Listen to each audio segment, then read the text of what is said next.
कहानी की शुरुआत एक साहसी लड़की से होती है जो 1000 मीटर ऊंचे टावर से नीचे उतरने की तैयारी कर रही थी। लेकिन जैसे ही उसने फायर लैडर पर पैर रखा, अचानक वह फिसल गई। अच्छी बात यह रही कि उसकी सहेली ने तुरंत प्रतिक्रिया दी और सुरक्षा रस्सी पकड़ ली, जिससे गिरने का खतरा किसी तरह रुक गया। कुछ सेकंड बाद ही सीढ़ी नीचे जमीन पर जा गिरी। ये देखकर लड़की के मन में जबरदस्त डर भर गया। भरोसेमंद सहेली की मदद से उसने पूरी ताकत लगाकर धीरे धीरे ऊपर चढ़ना शुरू किया। काफी मुश्किल के बाद वह खतरे से बाहर निकल आई। दोनों ने जोर जोर से हंसते हुए एक दूसरे को बधाई दी। लेकिन जब उन्होंने नीचे झांक कर देखा तो उन्हें एहसास हुआ कि जिस सीढ़ी के सहारे वे खड़ी थीं, वह तो पहले ही जमीन पर गिर चुकी है। अब उनके पास नीचे उतरने का कोई रास्ता नहीं था। उन्हें लगा जैसे मर जाना ही बेहतर है और उन्हें पछतावा होने लगा कि वे यहाँ आकर इतनी बड़ी मुसीबत में क्यों फंस गईं। उस लड़की का नाम बेकी था, जो एक शौकिया पर्वतारोही थी। लेकिन 1 साल पहले की चढ़ाई के दौरान उसने अपनी आंखों से देखा था कि उसका पति एक हादसे में पहाड़ से गिरकर मर गया। उस घटना के बाद वह पूरी तरह टूट गई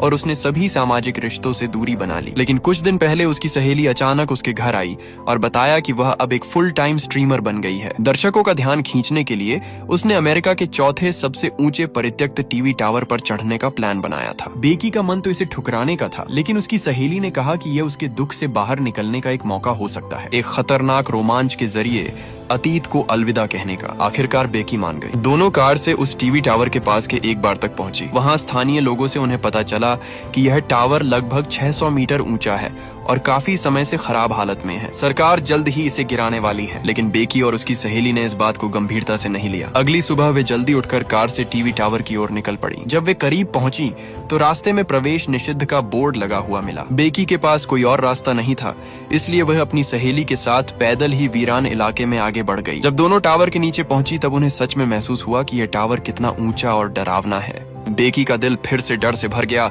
लेकिन उसकी सहेली बेहद उत्साहित थी। उसने सुरक्षा लॉक से दोनों को एक दूसरे से जोड़ दिया और फिर लोहे की सीढ़ियों के सहारे ऊपर चढ़ना शुरू कर दिया। बेकी माहौल खराब नहीं करना चाहती थी, इसलिए उसने गहरी सांस ली और भारी कदमों के साथ चढ़ाई शुरू कर दी। जर्जर सीढ़ियां उनके हर कदम के साथ कांप रही थी, मानो किसी भी वक्त टूटकर गिर जाएंगी। बेकी की सांसें तेज हो रही थीं और वह पूरे समय नीचे देखने की हिम्मत तक नहीं कर पा रही थी। वहीं उसकी सहेली बिल्कुल उलट थी। जितना ऊपर चढ़ती जा रही थी उतनी ही ज्यादा उत्साहित होती जा रही थी। कुछ ही देर में वह टावर के ऊपरी प्लेटफॉर्म तक पहुंच गई। यहाँ से ऊपर जाने के लिए सिर्फ एक पतली लोहे की रॉड बची थी, जिस पर एंटीना लगा हुआ था। तेज हवा लगातार उनके चारों तरफ गूंज रही थी। बेकी ने गहरी सांस ली और आंखें बंद करके आगे चढ़ती रही। सिग्नल रिसीवर के बाहर निकले हुए हिस्सों को पार करते हुए आखिरकार दोनों टावर की चोटी तक पहुंच गई। चारों तरफ फैले हुए विशाल पहाड़ों का नजारा देखकर वे खुशी से जोर जोर से चिल्लाने लगी। ऐसा नजारा जिसे देखने के लिए मौत जैसे खतरे से गुजरना पड़ा हो। दोनों के दिल में पहले कभी